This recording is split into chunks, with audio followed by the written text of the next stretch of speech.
A judge on Wednesday ordered an accused Russian agent jailed until her trial after U.S. prosecutors argued she has ties to Russian intelligence and can flee the United States. Prosecutors have not charged the agent they identified as Maria Butina with espionage, but says she had been in contact with Russian intelligence operatives and kept contact information for several Russian agents. During a preliminary hearing in the U.S. District Court for the District of Columbia, the lead prosecutor in the case showed a photo of Butina in a Washington restaurant meeting with someone whom they believe is a Russian intelligence agent. The 29-year-old former American University graduate student wore an orange prison jumpsuit in court and showed no emotion as her lawyer entered a not guilty plea. Butina's next court appearance was scheduled for July 24.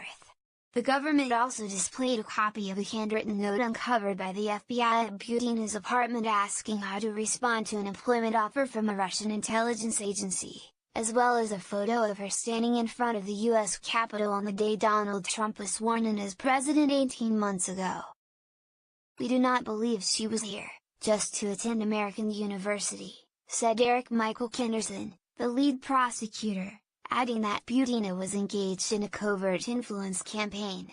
The case coincides with an investigation by U.S. Special Counsel Robert Mueller into whether members of Trump's 2016 election campaign coordinated with Russian officials.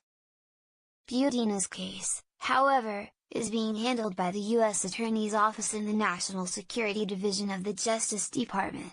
Moscow denies U.S. allegations it interfered in the election and Trump denies any campaign collusion.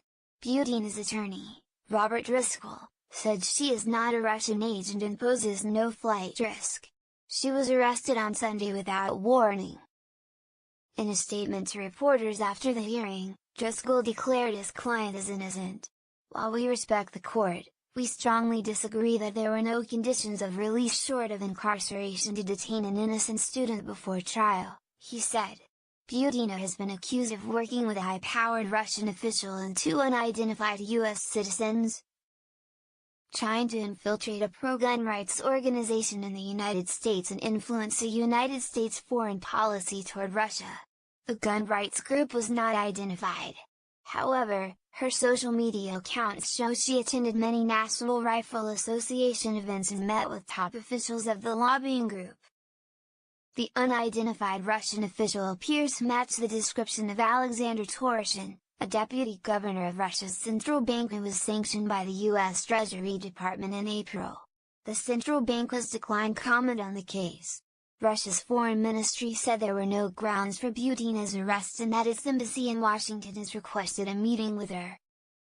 Meanwhile, one of the two U.S. citizens, identified in court records as U.S. Person 1, is facing a separate criminal fraud investigation by federal prosecutors in South Dakota, Kenderson said at Wednesday's hearing. The description of U.S. Person 1 in the hearing and in court records appear to match that of 56-year-old Paul Erickson, a conservative political activist who lives in South Dakota. He appears in photos with Butina on social media and started a corporation with Butina in 2016 called Bridges LLC. In court filings, prosecutors said Butina viewed a relationship with the person as simply a necessary aspect of her activities and disdained living with him. Driscoll referred to the South Dakota resident as Butina's boyfriend and said she had planned to move there to be with him, but then she was arrested.